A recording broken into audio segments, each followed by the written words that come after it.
اعوذ باللہ من الشیطان الرجیم بسم اللہ الرحمن الرحیم وَإِذْ قَالَ مُوسَى لِقَوْمِهِ إِنَّ اللَّهَ يَأْمُرُكُمْ أَن تَذْبَحُوا بَقَرَةً قَالُوا وَتَتَّخِذُنَا هُزُوًا قَالَ أَعُوذُ بِاللَّهِ أَنْ أَكُونَ مِنَ الْجَاهِلِينَ قَالُوا ادْعُ لَنَا رَبَّكَ يُبَيِّن لَّنَا مَا هِيَ قَالَ إِنَّهُ يَقُولُ إِنَّهَا بَقَرَةٌ لَّا فَارِضٌ وَلَا بِكْرٌ عَوَانٌ بَيْنَ ذَلِكَ فَافْعَلُوا مَا تُؤْمَرُونَ۔ محترم سامعین، آج کے سبق میں ہم سورۃ بقرہ کی آیت نمبر 67، 68، 69 اور 70 ترجمہ اور مختصر تشریح کے ساتھ پڑھیں گے۔ اللہ فرماتا ہے وَإِذْ قَالَ مُوسَى، اور یاد کرو جب قال فرمایا موسیٰ علیہ السلام نے لقومہ اپنی قوم سے، ان اللہ یامرکم، بے شک اللہ یامرکم حکم دیتا ہے تمہیں، ان تذبحوا کہ تم ذبح کرو، بقرۃ ایک گائے۔ قالوا وہ بولے، اتتخذنا ہزوا کیا تو ہمارا مذاق اڑاتا ہے، کیا تو ہمارے ساتھ مذاق کرتا ہے؟ قال فرمایا موسیٰ علیہ السلام نے، اعوذ باللہ میں پناہ مانگتا ہوں، باللہ اللہ کے ساتھ، ان اکون من الجاہلین کہ میں ہو جاؤں من الجاہلین نادانوں میں، جاہلوں میں سے۔ قالوا ادع لنا ربک، وہ بولے دعا کیجئے اے موسیٰ علیہ السلام، لنا ہمارے لیے، ربک اپنے رب سے، یبین لنا کہ وہ ہمیں بیان کرے، ما ہی کہ وہ گائے کیسی ہے۔ قال فرمایا موسیٰ علیہ السلام نے، انہو یقول بے شک وہ فرماتا ہے یعنی اللہ، انہا بقرۃ کہ بے شک وہ گائے ایسی ہے، لا فارض جو نہ بوڑھی ہے، ولا بکر اور نہ بچی ہے، عوان جوان ہے، بین ذالک بالکل درمیانی عمر کی، فافعلوا پس تم کرو، ما تؤمرون وہ کام جس کا تمہیں حکم دیا جاتا ہے۔ قالوا ادع لنا ربک، وہ بولے ادعو لنا دعا کیجئے ہمارے لیے موسیٰ علیہ السلام، ربک اپنے رب سے، یبین لنا کہ وہ ہمیں بیان کرے، ما لونہا کہ اس کا رنگ کیسا ہے۔ قال فرمایا موسیٰ علیہ السلام نے، انہو یقول بے شک وہ فرماتا ہے، انہا بقرۃ صفراء بے شک وہ گائے ایسی ہے، صفراء جو زرد رنگ کی ہے، یلو زرد، فاقع خوب گہرا ہے لونہا اس کا رنگ، تسر الناظرین کہ دیکھنے والوں کو اچھی لگتی ہے۔ قالوا ادع لنا ربک، وہ بولے دعا کیجئے لنا ہمارے لیے، ربک اپنے رب سے، یبین لنا کہ وہ ہمیں بیان کرے، ماہیا کہ وہ گائے کیسی ہے۔ ان البقرہ بے شک یہ گائے، تشابہ علینا ہم پر مشتبہ ہو گئی ہے، وَإِنَّ اور بے شک ہم، انشاء اللہ اگر اللہ نے چاہا، لمہتدون تو ہدایت پالیں گے۔ محترم سامعین، یہاں سے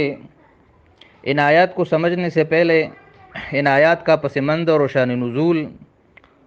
مختصراً سن لے۔ یہ وہی گائے کا قصہ ہے جس کی مناسبت سے سورت کا نام سورت بقرہ رکھا گیا، اور یہ بنی اسرائیل کی گائے اکثر لوگ روزمرہ استعمال کرتے ہیں بول چال میں۔ یہ اس طرح ہوا کہ بنی اسرائیل میں عامیل نام کا ایک بڑا امیر آدمی تھا، اس کو کسی نے قتل کیا، قاتل کا پتہ نہیں چل رہا تھا، تو قوم کے لوگ موسیٰ علیہ السلام کے پاس آئے کہ اس طرح واقعہ پیش آیا ہے اور قاتل معلوم نہیں ہے تو ہم کیا کریں؟ تو موسیٰ علیہ السلام نے اللہ تعالیٰ سے اس معاملے میں عرض کیا، تو اللہ نے فرمایا کہ ان سے کہو کہ گائے ذبح کرے تو ان کا قاتل وہ مل جائے گا۔ تو حدیث میں آتا ہے کہ یہ اگر کسی طرح بھی گائے کو ذبح کر لیتے تو قاتل معلوم ہو جاتا، لیکن بنی اسرائیل کی جو فطرت بن چکی تھی کہ اللہ اور رسول کے باتوں میں ٹال مٹول کرنا اور ان میں مختلف قسم کے ہیلے بہانے تلاش کرنا اور فضول قسم کے سوالات کرنا اور دین کے معاملے میں شکوک و شبہات کا اظہار کرنا، جیسے آج کل اکثر مسلمانوں کا یہ طریقہ بن چکا ہے کہ ان کو بھی اللہ اور رسول کی باتوں میں شکوک و شبہات نظر آتے ہیں، اور سائنسی باتیں ان کو بالکل قرآن سے زیادہ یقینی معلوم ہوتی ہے، تو یہ ان کی فطرت بن چکی تھی۔ تو انہوں نے موسیٰ علیہ السلام سے عرض کیا کہ کیا تو ہمارا مذاق اڑاتے، یعنی یہ تو مذاق کی بات لگتی ہے کہ ہمارا آدمی مر چکا ہے اور آپ کہتے ہیں کہ گائے ذبح کرو، تو گائے ذبح کرنے سے کیا یہ زندہ ہو جائے گا؟ یہ تو کہیں آپ مذاق نہیں کرتے ہمارے ساتھ؟ تو موسیٰ علیہ السلام نے جواب میں فرمایا کہ میں اللہ کی پناہ مانگتا ہوں کہ میں آپ لوگوں کے ساتھ مذاق کروں، کہ اس طرح کی باتیں اور اس طرح کے مذاق یہ جاہلوں اور نادانوں کی باتیں ہیں، اور میں تو اللہ کا نبی ہوں، اس طرح کے مذاق اور اس طرح کے ٹھٹھے یہ میرے ساتھ مناسب نہیں ہے۔ تو پھر انہوں نے موسیٰ علیہ السلام سے عرض کیا کہ اچھا ہمیں بتاؤ کہ یہ گائے کیسی ہے، اس کے صفات کیا ہے؟ تو موسیٰ علیہ السلام نے فرمایا کہ اللہ فرماتے ہے کہ یہ نہ بوڑھی ہے اور نہ بچی ہے، جوان ہے، درمیانی عمر کی ہے، اور ساتھ میں یہ بھی فرمایا کہ بس جو حکم تمہیں ملا اس کو کرو، زیادہ سوالات نہ کرو۔ لیکن انہوں نے، وہ اپنی فطرت سے مجبور تھے، انہوں نے پھر سوال کیا کہ اللہ سے پوچھ لے کہ اس کا رنگ کیسا ہے۔ تو اللہ تعالیٰ نے فرمایا کہ یہ زرد رنگ کی ہے، اور خوب گہرا زرد رنگ ہے، یعنی گولڈن کلر کا ہے، سنہری رنگ کا ہے، اور اس کی جو رنگت ہے وہ بہت خوشنما ہے، دیکھنے والوں کو خوش لگتی ہے۔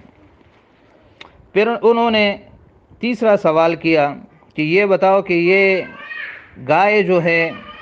یہ اس کی تعیین میں ہمیں اب بھی شک ہے کہ پتہ نہیں اللہ کو کس رنگ کی گائے مقصود ہے۔ اس طرح کی گائے تو بہت ساری ہے کہ جوان ہے اور زرد رنگ کی ہے، تو یہ کون سی گائے ہے؟ تو ایک ایسی صفت ہمارے سامنے لاؤ کہ جس سے ہمیں واضح طور سے اللہ کا منشا معلوم ہو جائے، اور انشاءاللہ اس بار ہم صحیح گائے تک پہنچ جائیں گے۔ پھر آگے اللہ کی طرف سے اس کا جواب کیا ہے، انشاءاللہ کل پڑھیں گے۔ یہاں تک آج کے 4 جو آیتیں ہم نے پڑھی ہے یہ اس کا خلاصہ ہے۔ تو یہ جو بنی اسرائیل میں یہ واقعہ ہوا تھا، یہ موسیٰ علیہ السلام کے زمانے کا ہے، اور اس واقعے میں ہمارے لیے بہت ساری عبرت کی باتیں ہیں۔ تو اس لیے اللہ تعالیٰ نے یہ واقعہ بیان کیا، اور اس سے مقصود بھی بہت ساری باتیں ہمارے لیے واضح کرنا ہے، جیسے کہ ایک تو یہ واضح کرنا ہے کہ اللہ اور رسول کی باتوں میں شکوک و شبہات نہیں کرنے چاہیے، اور دوسری بات یہ کہ بہت زیادہ سوالات بھی نہیں کرنے چاہیے دین کے باتوں میں، کیونکہ بہت زیادہ سوال دینی معاملات میں یہ اکثر کچے ایمان کی نشانی ہوتی ہے۔ جو سچا پکا مومن ہوتا ہے، اللہ اور رسول کی باتیں جب اس کو پتہ چل جاتا ہے کہ یہ اللہ اور رسول نے فرمایا ہے، تو بس وہ اس کے بارے میں کہتے ہیں کہ سمعنا واطعنا، ہم نے سن لیا اور مان لیا۔ یہ سچے پکے مسلمان کی نشانی ہوتی ہے۔ اور دوسری بات یہ کہ اس واقعے میں اللہ تعالیٰ نے ان کو گائے ذبح کرنے کا حکم دیا، تو چونکہ یہ گائے کی عبادت کر چکے تھے، سامری نے جو گائے بنائی تھی وہ بھی گولڈن کلر کی تھی، سونے سے اس نے بنائی تھی، تو اس طرح کی گائے ذبح کرنے کا اللہ نے جو حکم دیا، اس میں مقصود یہ تھا کہ ان کے دلوں سے غیر اللہ کی محبت جو ہے وہ نکل جائے۔ تو اس میں ہمارے لیے نشانی ہے کہ ہاں، اللہ کے سوا جتنی بھی ہماری چیزوں سے محبت ہے، دنیاوی مال و دولت سے، یہ اگر اللہ کے راستے میں رکاوٹ بن رہی ہے تو اس کو اپنے سے ہٹانا چاہیے۔ اکثر بہت زیادہ مال و دولت یا غیر اللہ کی بہت زیادہ محبت انسان کو اللہ سے دور کر دیتی ہے، تو یہ اس کا علاج ہے اس واقعے میں کہ اللہ فرماتے کہ اس چیز کو اپنے سے دور کرو، جس کا طریقہ زکوٰۃ اور صدقات کی شکل میں ہے، کہ جس سے اس چیز کی محبت وہ دلوں سے نکل جاتی ہے۔ تیسرے آگے آ جائے گا، وہ ایک اور اہم بات اس واقعے میں یہ ہے کہ جب انہوں نے گائے ذبح کی اور اس سے اس مردے کو مارا تو وہ زندہ ہو گیا، اور اس نے قاتل کا نام بتا دیا اور پھر مر گیا۔ تو یہ جو عقیدہ ہے بعث بعد الموت کا، کہ اللہ قیامت کے دن مردوں کو دوبارہ زندہ کرے گا، تو یہ